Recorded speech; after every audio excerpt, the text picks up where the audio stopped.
Chapter 1. The first session with yourself. What if the answers you've been searching for weren't hidden in someone else's advice, but buried quietly inside you, just waiting to be heard? Let's begin here, not on a therapist's couch, not in a clinical setting, but right where you are. This is your first session, and your therapist is you. Self-therapy doesn't begin with solutions. It begins with stillness, noticing the chaos, feeling the noise, realizing you've been reacting for so long that you've forgotten how to observe. In this chapter, we'll take a step back, not to solve, not to fix, but to see the problem behind the problem. We often walk around with symptoms, stress, anxiety, overthinking, sadness, but we don't ask ourselves, where is this coming from? Instead, we reach for another distraction, another to-do list, another motivational quote. But here's the truth no one tells you. Your mind isn't broken. Your emotions aren't wrong. Your thoughts aren't the enemy. They're just signals. They're messages. They're whispers from the parts of you that have gone unheard for too long. When you experience fear or doubt, your mind isn't trying to ruin you. It's trying to protect you, but it's stuck in outdated programming, like an old GPS that still thinks the road ahead is closed. Self-therapy begins by listening to what your mind is trying to say underneath the noise. Self-awareness is the beginning of healing. Pause right now and ask yourself, what am I really feeling? Where is this emotion living in my body? What does this thought want me to know? It might sound strange, but self-awareness isn't just thinking about yourself. It's becoming intimately present with the subtle patterns that govern your life. Here's the truth. You cannot change what you're unaware of, and you cannot heal what you constantly avoid. Self-awareness isn't a luxury. It's the foundation. Think of it as turning on the light in a room you've been sitting in for years, fumbling in the dark, bumping into furniture you couldn't see. Now the light is on. Now you can start cleaning from autopilot to intention. Most of us live on emotional autopilot. You feel triggered, so you react. You get anxious, so you scroll. You feel judged, so you shut down. But imagine this. What if you could insert just one breath, one conscious pause between the emotion and the reaction? That's the beginning of transformation. In that pause, you reclaim your power. In that pause, you begin to respond instead of react. Self-therapy isn't about fixing yourself. It's about rewriting your programming so you don't live from fear anymore. Your inner room. Close your eyes and picture this. There's a quiet room inside your mind. No opinions, no noise, no expectations. Just you and your thoughts. It's here that real healing begins. Not on Instagram. Not in self-help quotes, but in your willingness to sit with yourself with patience, compassion, and curiosity. This room isn't always comfortable. There might be dust, there might be echoes, but every time you return, it becomes more familiar, more safe, more yours. You are not your anxiety. You are not your past. You are not broken. You are the space that holds it all. And you have the power to make sense of it, one insight at a time. Practical exercise. The Mirror Journal. Here's your first tool, the Mirror Journal. Every morning or night, ask yourself, what emotion is dominant in me right now?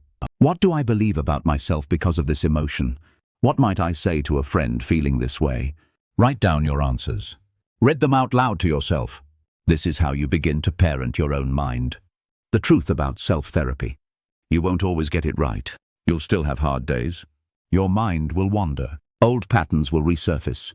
But with every moment of honesty, with every breath of awareness, you are slowly, gently becoming your own healer. And that is where the journey begins. Welcome to self-therapy. Your next breakthrough isn't somewhere out there. It's already within you. All you have to do is listen. Imagine driving without a GPS. You feel lost, confused, and frustrated. That's how most of us live, emotionally lost, because we were never taught how to read the emotional signals that rise within us. We treat emotions like obstacles, but what if they're actually the map, the myth? Emotions are weakness. Society has programmed us to believe, don't cry, be strong. Push your feelings aside and keep going. Emotion gets in the way of logic. But here's the truth. Emotions are data. They're not weakness. They're wisdom. They tell you what matters. They point to your boundaries. They highlight your fears and your deepest desires. You don't have to obey every emotion, but you do need to understand them. Because when you ignore your feelings, they don't disappear. They just hide and grow louder. What anger, sadness, and anxiety are really saying. Let's decode some common emotions. Anger isn't just rage. It's a sign of a boundary being crossed. It means something isn't right. I need to stand up. Sadness isn't weakness. It's grief. It's your body letting go. It means something valuable was lost. Please give me space to mourn. Anxiety isn't just nerves. It's the mind preparing for threat. It means I'm overwhelmed. I need clarity and calm. Each emotion is a messenger, but most of us shoot the messenger instead of listening. Self-therapy invites you to do the opposite. Emotional literacy is self-mastery. Think about this. If someone gave you a book in a language you didn't understand, would you get mad at the book? No. You'd learn the language. Your emotions are the same. They are messages written in the language of energy and sensation. If you can learn to translate them, you can learn to master your internal world. This is what emotional intelligence really is. And it begins with curiosity, not control. The feel to heal method. Here's a tool you can use today. It's simple but powerful. Step 1. Name it. Say the emotion out loud. I feel overwhelmed. I feel ashamed. Naming gives it structure. Without naming emotions, stay vague and scary. Step 2. Locate it. Where is it in your body, your chest, your stomach, your throat? Don't analyze, just observe. Step 3. Ask it. What are you trying to show me? What do you want me to know? Step 4. Accept it. Don't argue with it. Don't rush it away. Let it be. Let it speak. Let it soften. This is how emotion turns into transformation. The power of emotional honesty. Emotional suppression is a silent killer. It looks like strength on the outside, calm, composed, unbothered. But inside you're tired, you're heavy, you're carrying too much. Being emotionally honest doesn't mean you fall apart. It means you give yourself permission to be real. And realness is where healing begins. Journaling prompt. The 3 emotion check-in. At the end of today, ask yourself, what were the 3 strongest emotions I felt today? What caused each one? What might each emotion be teaching me? Write it down. No filters. This will help you start recognizing patterns. For example, you might realize, I get anxious every time I check my email. I feel angry after talking to that one person. I feel peaceful when I walk alone in the morning. These are not coincidences. They are messages from your emotional GPS. Follow the map. Feelings are not facts, but they are clues. Now hear this clearly. Your emotions are valid, but they are not always true. Just because you feel unlovable doesn't mean you are. Just because you feel unsafe doesn't mean you're in danger. But those emotions still matter because they're pointing to something inside you that needs attention. Self-therapy isn't about fixing emotions. It's about using them, learning from them, letting them guide you, not control you. You've spent most of your life reacting to your emotions. Now you're learning to respond to them. That's emotional maturity. That's self-leadership. And that's the next step in your healing journey. You are not broken. You're just learning to listen. Chapter 3. Inner dialogue, transforming the voice. Inside your head, the most powerful words you will ever hear are the ones you say to yourself. It's not the world that talks to you the most. It's you. That quiet voice that never seems to sleep. The narrator of your life. The voice inside your head. Sometimes it's kind. Sometimes it's cruel. But more often than not, it's invisible and incredibly powerful. Your inner dialogue isn't just commentary. It shapes your beliefs. It affects your mood. It builds or breaks your self-worth. And most importantly, it can be changed. The inner critic, where it all began. Every person carries a voice that criticizes, tells them they're not enough, whispers that they're too late, too lazy, too broken. But here's what no one tells you. That voice isn't you. It's a collection of echoes, things you heard growing up. Maybe from a harsh parent, maybe from a careless teacher, maybe from your own fear trying to protect you. This inner critic believes it's keeping you safe, but in reality, it's keeping you small. Self-therapy teaches you to recognize this voice, not obey it. You are not your thoughts. Let's get one thing straight. You are not the voice in your head. You are the one listening to it. You are the observer. Once you realize this, a door opens. You're no longer trapped inside a mental prison. You become the builder of your own mindset. From this space, you can start to ask, is this thought helpful or hurtful? Would I say this to someone I love? What's a more compassionate truth? This is where the transformation begins. The power of rewriting the script. Imagine your mind as a stage. The critic walks on with a loud mic. You'll never succeed. You always mess it up. You're not lovable. Now imagine handing the mic to another voice. One that says you're learning. You're human. You are worthy right now. The first voice won't disappear overnight. But the more you choose the second one, the more powerful it becomes. This isn't toxic positivity. It's conscious self-compassion tool. Catch, challenge, change. Here, your next self-tool. 1. Catch the thought. Pause. Notice when the critic shows up. Name the thought. Example: I'm such a failure.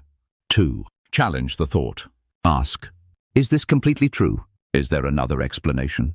Example: maybe I'm just overwhelmed. I've been trying my best. 3. Change the thought. Reframe it with truth and compassion. Example: I'm not a failure. I'm facing something hard and I'm still moving forward. Use this process daily. With practice, it rewires your thinking. Journaling prompt. The self-talk mirror. Every night, answer these 3 questions in your journal. What did I say to myself today that was unkind or judgmental? What triggered it? What would I say to a close friend in that moment instead? Then rephrase it and read it out loud. Over time, you'll start to speak to yourself the way you speak to someone you love, because you deserve nothing less. Your inner voice is your home. You live inside your mind more than anywhere else. So ask yourself, is it a place of peace or punishment? If a friend talked to you the way you talk to yourself, would you want to stay? This is the heart of self-therapy, turning your inner voice from an enemy into an ally. You won't silence the critic completely, but you can choose who you give the microphone to. Every single day. Closing reflection. The voice you use with yourself becomes your emotional climate. It determines whether you grow or shrink. And here's the best part. You don't need permission from anyone else to begin changing it.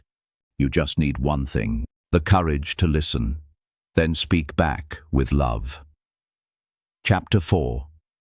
Triggers are teachers turning pain into power. What if the things that hurt you could also heal you? We all have them, moments that light a fire inside us, words that sting deeper than they should, situations that make our heart race, our voice shake, or our mind shut down. These are triggers, and while they feel like enemies, they're actually messengers. Self teaches you to stop fearing your triggers and start learning from them. Understanding the trigger loop. Break it down. A trigger is not the problem. It's just a spark, an emotional flashback to an old wound. Someone criticizes you. You're not just reacting to them. You're reacting to a memory of not feeling good enough. Someone leaves you unread.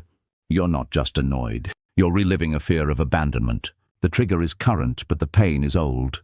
The power comes in noticing this, naming it, then breaking the cycle, the truth about emotional flashbacks. Unlike trauma that stems from physical danger, many emotional triggers come from psychological wounds. Not being seen, not being heard, not being chosen, being blamed, being neglected. When something in the present reminds you of that wound, even subtly, your nervous system says, alert, danger, protect. That's why triggers feel irrational, because they're not about logic. They're about survival. But survival mode is not where healing happens. Self-therapy invites you to move into awareness instead. The 4-step trigger healing process. Let's make this practical. When you feel triggered, pause and walk through these steps. 1. Feel it. Don't distract or numb. Notice the sensation. Tight chest, clenched jaw, racing thoughts. This is the alarm bell. 2. Name it. Say it clearly. I feel dismissed. I feel unsafe. I feel not enough. Naming grounds the emotion. 3. Trace it. Ask, where have I felt this before? What memory or belief is being activated? 4. Reparent it. Speak to yourself like a wise inner parent would. You are safe now. You are allowed to feel this. This moment is not your past. This is how you interrupt the trigger. Not with force, but with compassion and clarity. What triggers reveal about you? Your triggers don't just show you where you hurt. They show you where you haven't yet healed. They point to the boundaries you need, the insecurities you carry, the parts of you that need love, not judgment. So next time you're triggered, don't ask, what's wrong with me? Ask instead, What part of me is asking for care? That question alone can change your life. Journaling prompt, the trigger tracker. Start this simple, transformative practice. Every time you feel triggered, write down. What happened? What did I feel emotionally, physically? What belief did it touch? What did I need in that moment? Over time, you'll see patterns. You'll begin to predict your triggers and protect your peace. Not everything deserves a reaction. Here's another truth. Not every trigger needs to be acted on. Sometimes the most powerful response is a pause, a breath, a step back, a choice to respond rather than react. Your growth is measured not by how perfect you are, but by how aware you become. Closing reflection. Your triggers are not signs of failure. They are portals leading you back to parts of yourself you've abandoned. Self-therapy means choosing not to run from those parts, but to sit with them, to listen, to love, because only when you face what hurts can you truly become whole. And remember, you are not too much. You are just finally feeling what was always there. That is not weakness. That is healing. Chapter 5. Boundaries, the silent language of self-respect. You don't set boundaries to control others. You set them to honor yourself. There comes a moment in every healing journey when you realize it's not just about what you let in it, it's also about what you no longer allow. This is where boundaries enter. They're not walls, they're doors. And you hold the key. Boundaries are not selfish. They're sacred. They say, I love you and I love me too. Why we struggle to set boundaries? Most people don't struggle with knowing what they want. They struggle with the guilt of asking for it. Maybe you were raised to believe saying no is rude. Your worth is tied to how much you do for others. Making others uncomfortable is worse than betraying yourself. But here's the truth. Every time you say yes when you mean no, you abandon yourself. And every time you do that, you quietly teach others to do the same. Self-therapy helps you break that cycle. What a boundary sounds like. Boundaries don't need to be dramatic. They don't need to come with anger or explanation. Sometimes they sound like, I'm not available for that. I'd rather not discuss that. This doesn't work for me. I'm taking time for myself. Clear, kind, firm. A boundary is not a request. It's a statement of truth. And people who benefit from your lack of boundaries, they'll be the loudest when you finally set them. But don't let that noise distract you. Let it confirm you're growing. Boundaries are not meant to fix other people. Repeat this with me. It is not your job to manage how others feel about your truth. Setting a boundary isn't about controlling someone else. It's about protecting your own energy, time, and peace. If someone gets angry when you say no, it's often because they were benefiting from your silence. And if that relationship only survives by you constantly betraying yourself, it's not a relationship, it's a transaction. Self-boundaries matter too. We often focus on boundaries with others. But what about the ones you set with yourself? The promise to rest instead of burnout. The discipline to stop doom-scrolling. The commitment to speak to yourself with respect. These internal boundaries are the foundation. If you don't honor your own limits, why would anyone else? Tool. The boundary blueprint.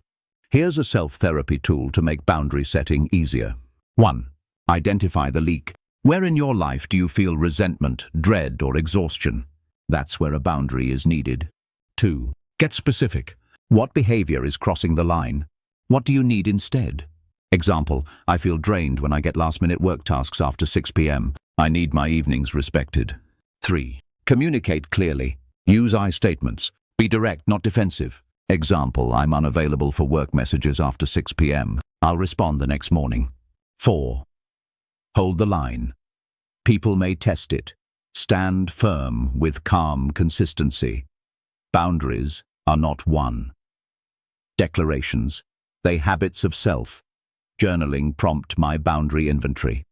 Write down. Where do I feel drained or taken advantage of? Where have I been betraying my own needs? What is one boundary I can set this week to protect my peace? Then write the exact sentence you'd use to express it out loud or in writing. Boundaries are not about pushing others away. They're about bringing yourself closer to who you truly are. They are acts of self-love, self-trust, self-ownership. Every time you set one, you say, I am no longer available for a life that costs me my peace. And that, my friend, is not just therapy, it's transformation.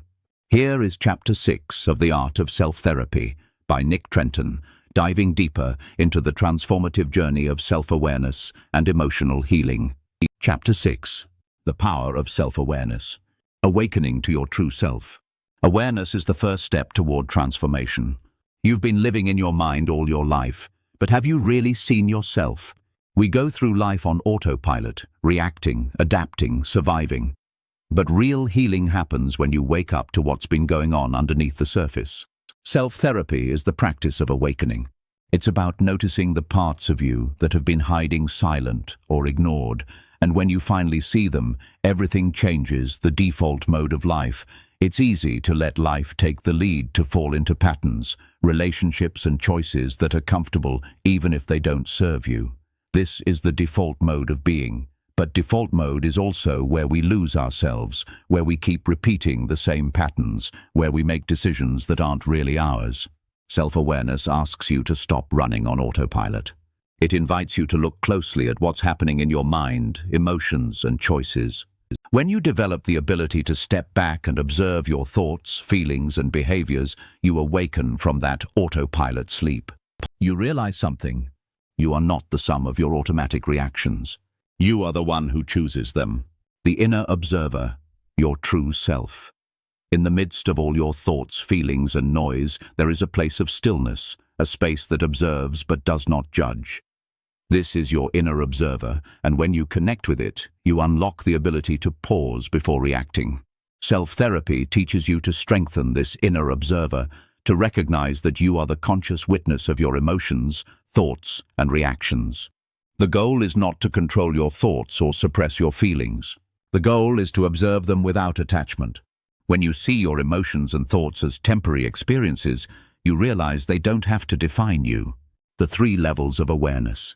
To build true self-awareness, you must learn to deepen your attention on 3 levels. Thought awareness. What are you thinking in this moment? What are your immediate reactions? What beliefs are driving those thoughts? Is there an underlying story you've been telling yourself for years? Emotional awareness. What are you feeling beneath those thoughts? Is there an emotional undercurrent that you haven't fully acknowledged? What are the patterns in your emotional responses? Behavioral awareness. What are you doing in response to your thoughts and emotions? Are you acting in alignment with your true desires and values? Or are you reacting from old conditioned patterns? The more you practice observing yourself on these 3 levels, the clearer you become about who you really are and who you want to be. The mirror of your actions. Your actions reveal your inner state. What you choose to do, how you react to others, how you treat yourself. All of it is a mirror of your inner world. This is not about judgment. It's about seeing yourself clearly so you can make the conscious choice to change. Tool, the daily self-awareness. Check in. Start each day with a simple but powerful habit. 1. Take 3 deep breaths. 2. Ask yourself, what do I need to be aware of today? How am I feeling emotionally right now? What patterns do I want to change? What do I want to create today? 3. Set an intention. I will pause before reacting. I will practice being aware of my thoughts, emotions, and actions today. By setting the intention at the start of the day, you train your mind to stay awake, present, and intentional throughout the day. The power of reflection. At the end of each day, take a few moments to reflect. Ask yourself, what did I learn about myself today? What thoughts, emotions, or behaviors showed up that I want to understand better? What can I do tomorrow to continue growing? Self-awareness isn't about perfection, it's about progress, and the more you practice it, the more you begin to trust your own clarity and intuition. Journaling, prompt my inner world. Write about your inner experience. What thoughts, feelings, and behaviors did you notice today? What did you learn about yourself? Where do you still feel stuck? And how can you start to make a shift? Use this as a tool to deepen your connection with yourself, because the more you understand your inner world, the more power you have to change it. You are not your thoughts. You are not your emotions. You are not your behaviors. You are the one who observes them all. And once you realize this, you no longer have to be controlled by them. Self-awareness is the first step in the process of transformation. It's not enough to simply change your behaviors. You must change how you see yourself and how you relate to everything inside of you. And as you continue to observe, to witness, to pause and reflect, you'll realize something profound. The more you see yourself clearly, the more you can become who you were always meant to be. Chapter 7. Emotional Regulation. Mastering the storm within. You can't control the waves, but you can learn to surf. Your emotions are powerful forces. They surge within you, sometimes in ways that seem uncontrollable. But just like the ocean waves, emotions are not permanent. They rise, peak, and fall. In self-therapy, you learn not to be at the mercy of your emotions, but to master the art of emotional regulation. This doesn't mean suppressing or denying your feelings. It means understanding and working with them. It means surfing the storm rather than being dragged under by it. The truth about emotions. Emotions are often seen as either positive or negative, but they are neither. They are simply messages, information over time, about your inner state, your needs, your desires. Anxiety? It's a signal that something feels uncertain or unsafe. Sadness? It's an invitation to process loss. Anger? It's your body telling you that a boundary has been crossed. Emotions in their purest form are neither good nor bad. They're your inner compass. The key is learning to listen to them without becoming consumed by them. The cycle of emotional reactivity. One of the biggest challenges people face is emotional reactivity. It's the knee-jerk reaction to something that pushes you into an emotional state: anger, frustration, sadness, or anxiety. Reactivity looks like snapping at someone in frustration, going into a spiral of negative thoughts when something doesn't go right, seeking comfort in unhealthy habits, overeating, substance use, etc. When emotions become overwhelming, it's the opposite of emotional regulation. Regulation means recognizing what's happening within you before you react. It means pausing, checking in with yourself, and then deciding how to respond consciously. The power of the pause. The pause is your superpower.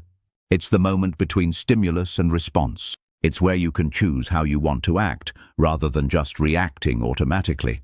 The more you practice this pause, the more powerful it becomes, and the more you allow yourself to feel your emotions without being swept away by them.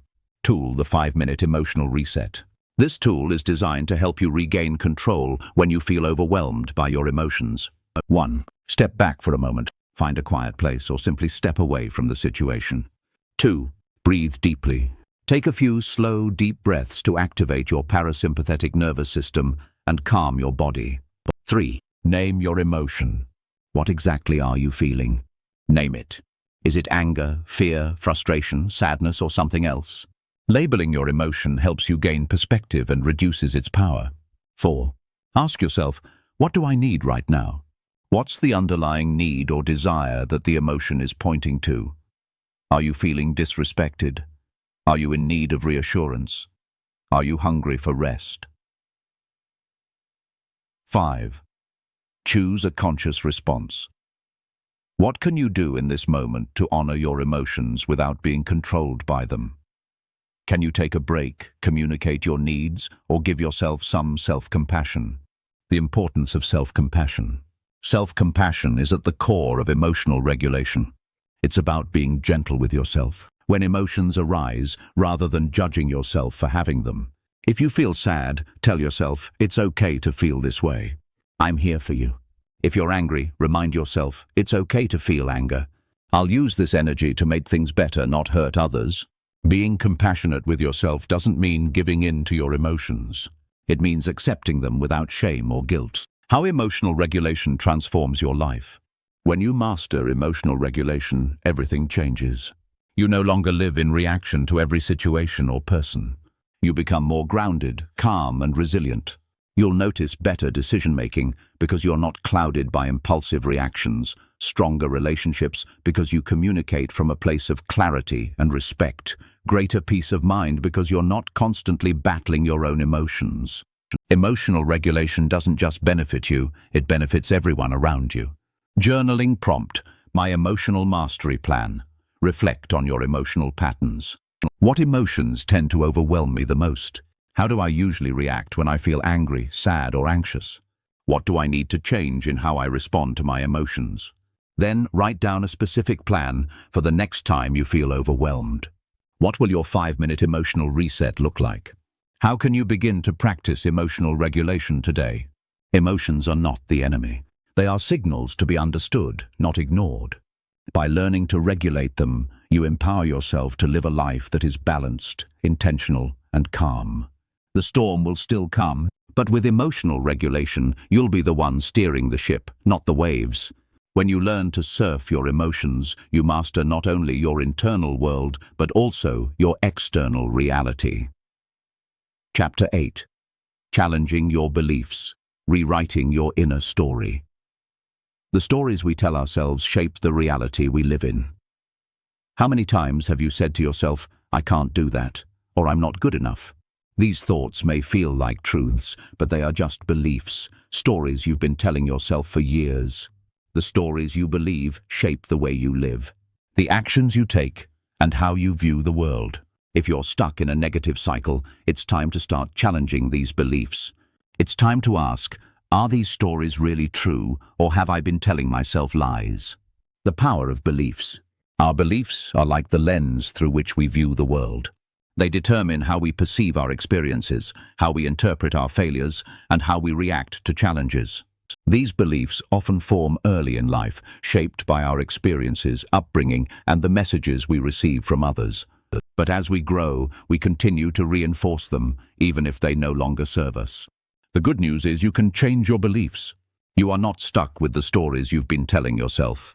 In fact, the process of self-therapy involves rewriting these beliefs, replacing the negative ones with empowering ones that support your growth and well-being. Uncovering your limiting beliefs. Limiting beliefs are the stories that keep you small. They hold you back from living the life you truly desire. Common limiting beliefs include, "I'm not smart enough," "I'm too old to change," "I'll never be successful," "I don't deserve love." These beliefs create walls around your potential, but the first step in challenging them is to become aware of them. Without awareness, you cannot change what you don't see. Take a moment now to reflect on some of the beliefs you hold about yourself. What do you truly believe about your abilities, your worth, and your potential? Are there any stories that have been holding you back for years? The story you tell yourself. The most powerful belief is the one that shapes your identity. If you believe you are a failure, you will act like one.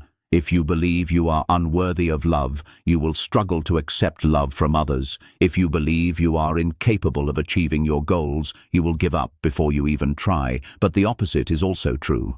When you believe you are capable, worthy, and strong, you begin to take actions that align with those beliefs. Your identity is not fixed. It is shaped by the stories you tell yourself. And when you rewrite those stories, you rewrite your life. The process of rewriting your beliefs. Rewriting your beliefs begins with a shift in perspective. It involves actively questioning the stories you've been telling yourself and replacing them with new, empowering ones. Here's how to do it. Identify the belief. What's the negative or limiting belief that is holding you back? Write it down. Be honest with yourself. This is the starting point. Examine the evidence. Ask yourself, is this belief really true? What evidence do I have to support it? You may find that the belief is based on old experiences or assumptions, not on current facts. Challenge the belief. Is there another way to look at this? For example, if you believe I'm not good enough, challenge yourself by asking, what is the evidence that shows I am enough, just as I am? Replace with an empowering belief. Choose a new belief that serves you better.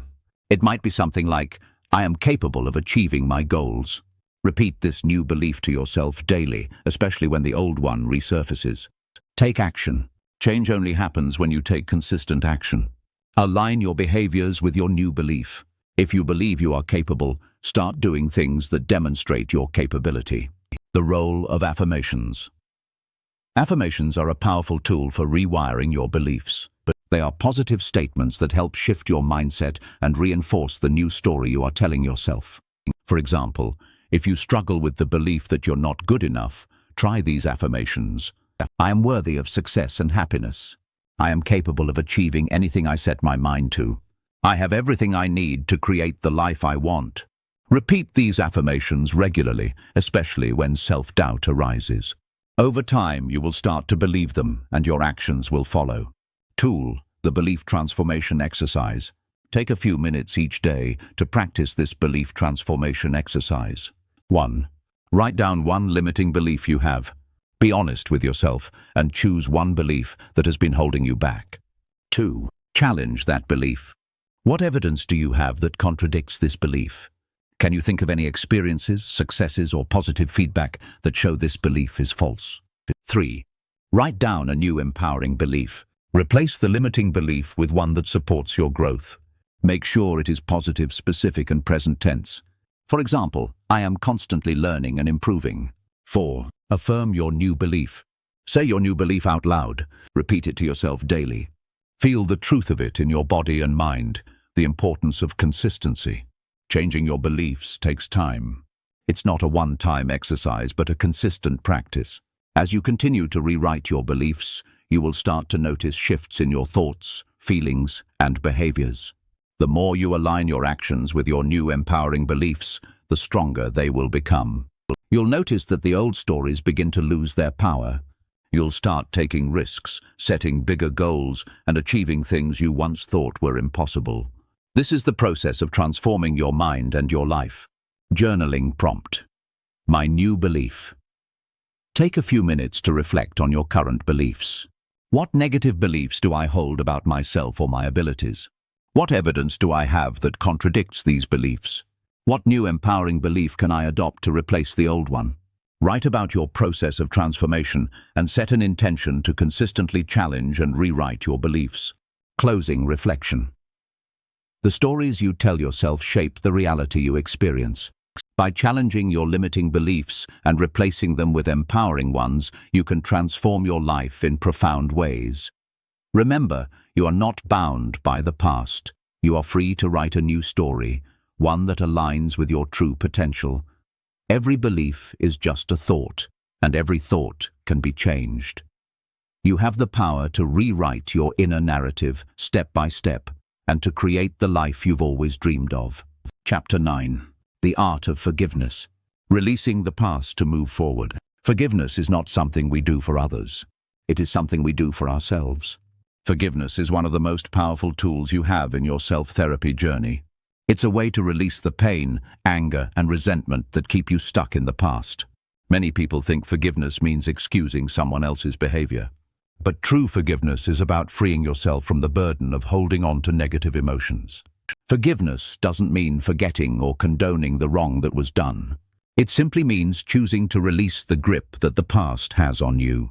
Why forgiveness matters. Holding on to grudges or resentments takes a heavy toll on your mental and emotional health. When you carry this weight, it drains your energy and keeps you stuck in old stories of hurt and betrayal. The more you hold on to past hurts, the more you keep yourself tied to them. It's like carrying a heavy backpack full of rocks. Every step you take becomes harder. You may feel that forgiveness means you're letting someone off the hook, but the truth is, forgiveness sets you free. When you forgive, you stop allowing the past to dictate your present. You free yourself from the chains of anger, guilt, and pain that prevent you from moving forward. The myth of forgiving others. It's common to think that forgiveness is for the benefit of others. We may hold on to resentment, thinking it will somehow punish the person who hurt us. But in reality, holding on to anger only hurts you. The person who wronged you may have moved on while you remain trapped in your negative emotions. Forgiveness is not for the person who hurt you. It's for you. It's about reclaiming your peace, your freedom, and your emotional well-being. The benefits of forgiveness. Forgiveness doesn't just heal the past. It creates space for healing in the present. When you forgive, you experience several benefits. Emotional freedom. You release the emotional burden of holding onto grudges, which brings relief and peace of mind. Improved relationships.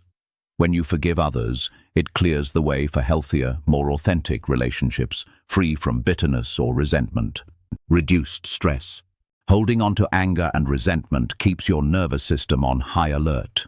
Forgiveness allows you to relax and reduce chronic stress. A clearer path to growth. Letting go of past hurts makes room for new opportunities, experiences, and personal growth. The process of forgiveness.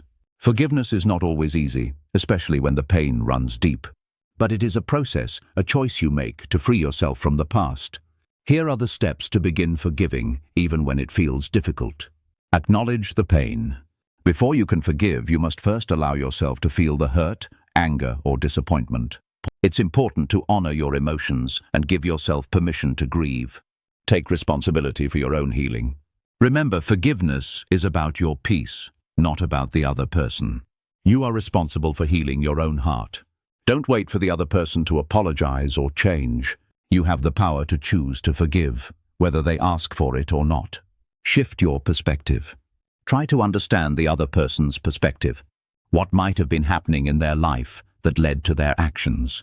This doesn't excuse their behavior, but it can help you release the emotional charge and see them as human beings, not just the sum of their mistakes. Choose to let go. Forgiveness is a choice. You must decide that you no longer want to carry the burden of resentment. Imagine releasing the anger and consciously choose to let it go. Practice self-compassion. Be kind to yourself during this process. Forgiveness takes time, and it's normal to feel resistance.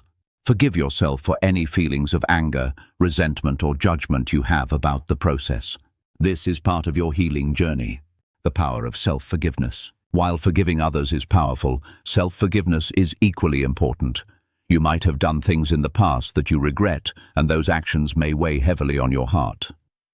But to move forward in your life, you need to forgive yourself for past mistakes, failures, or shortcomings. Self-forgiveness doesn't mean you condone your past behavior. It means you accept it, learn from it, and release the guilt that holds you back. Here's how to practice self-forgiveness. Acknowledge the mistakes. Admit to yourself what happened without minimizing or denying it. Be honest with yourself about the pain it caused, both to you and others. Take responsibility. Accept responsibility for your actions and understand how they impacted your life. And others, taking ownership is the first step toward healing. Learn and grow. Ask yourself, what can I learn from this experience? Every mistake holds a lesson. By learning from it, you turn it into a valuable part of your personal growth. Let go of shame and guilt. Shame and guilt are heavy emotions that keep you stuck in the past. Let go of these feelings and remind yourself that you are human and imperfect. You have the right to move forward and become a better version of yourself. Forgiveness as a daily practice. Forgiveness is not a one-time event. It's an ongoing practice. You might need to forgive someone or yourself over and over again. But each time you forgive, you release a little more of the burden that weighs on you. Make forgiveness part of your daily routine. Every time a past hurt arises, remind yourself that you have the power to let it go. Each time you forgive, you free yourself from the chains of resentment, guilt, and anger. Tool. The forgiveness letter. One of the most powerful tools for forgiveness is writing a forgiveness letter. This letter allows you to express your feelings, release the pain, and find peace. 1. Write a letter to the person who hurt you. In the letter, express all your feelings, anger, hurt, frustration. Be honest and raw. 2. Express your forgiveness. Tell the person that while you may never forget what happened, you choose to forgive them for your own peace. You are releasing the hold this situation has on you. 3. Reflect and release. After writing the letter, take a look. Take a moment to reflect on what you've written.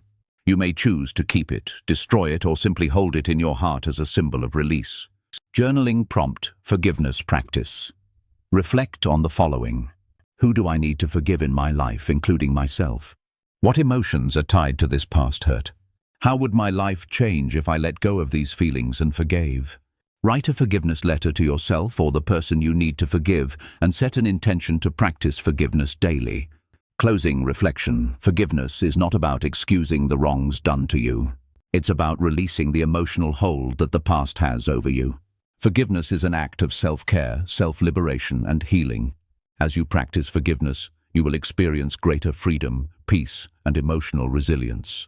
Remember, forgiving others is the greatest gift you can give to yourself. Let go of the past. Choose freedom. Choose healing. Choose to forgive. Chapter 10. The art of becoming your own healer. Integrating and moving forward. The greatest healing therapy is friendship and love. Hubert H. Humphrey. In this final chapter, we bring together everything you've learned throughout the art of self-therapy. Your journey of self-healing and growth is not an end, but a continuous, ever-evolving process. You have gathered tools, insights, and practices that will continue to serve you as you step forward into a future of deeper emotional well-being and mental clarity. The power of self-awareness. Self-awareness is the cornerstone of healing. Throughout this book, we've explored how becoming aware of your thoughts, feelings, and behaviors is the first step toward change. But awareness alone is not enough. It must be coupled with conscious action and a commitment to growth. Understanding your emotional patterns, triggers, and unconscious beliefs helps you break free from limiting behaviors.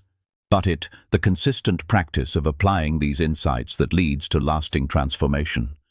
To heal yourself, you must become a witness to your own life. Observe your thoughts and feelings without judgment. This distance allows you to recognize unhealthy patterns, shift limiting beliefs, and take intentional actions that align with your authentic self. The importance of self-compassion. Throughout your journey, you have likely encountered moments of resistance, discomfort, and self-doubt.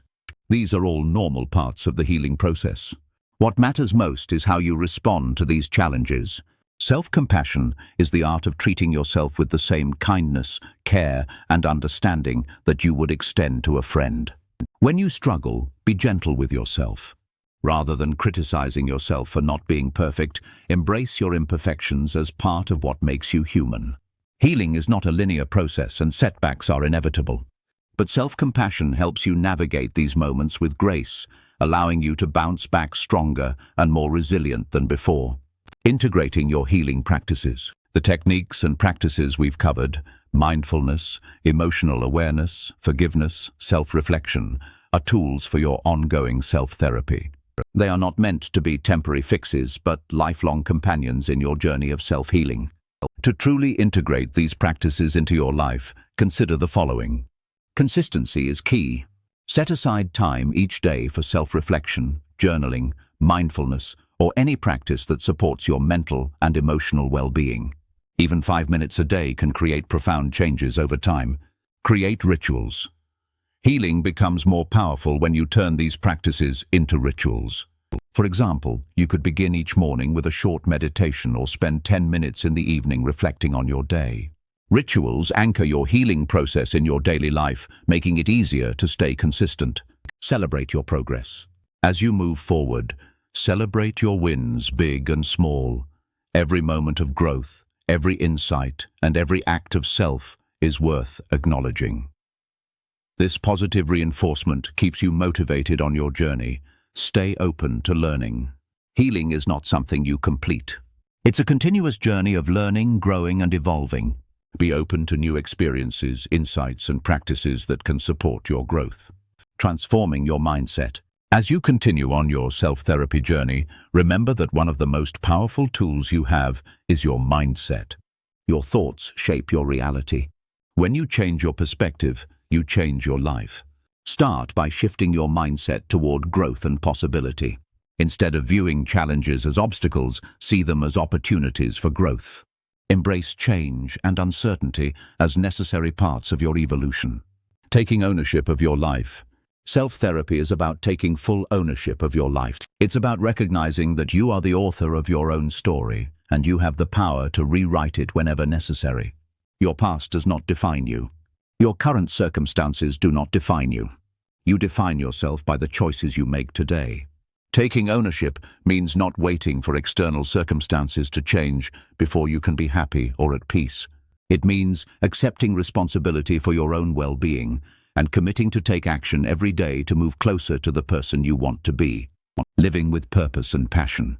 Once you've gained a deeper understanding of yourself, it's time to step into your purpose. What is it that lights you up? What are you passionate about? What makes you feel alive? Living with purpose is the key to lasting happiness. When you align your actions with your values and passions, life becomes more meaningful and fulfilling. You stop living on autopilot and start living with intention. You may not have all the answers yet, and that's okay. Part of the beauty of self is the continual discovery of who you are and what brings you joy.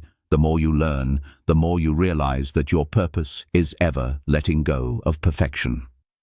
In our society, there is often pressure to be perfect, to have it all together, to never show vulnerability, and to always appear strong. But perfection is an illusion.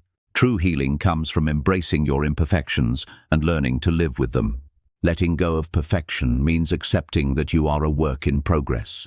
It's about giving yourself permission to be human and to make mistakes.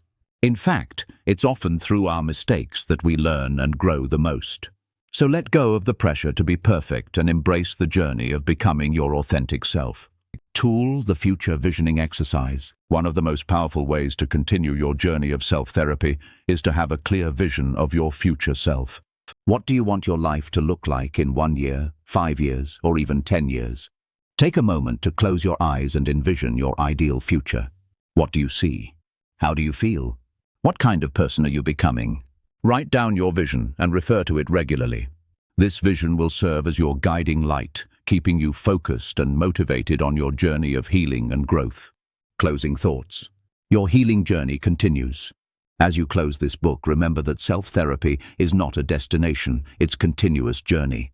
You are always evolving, growing, and healing.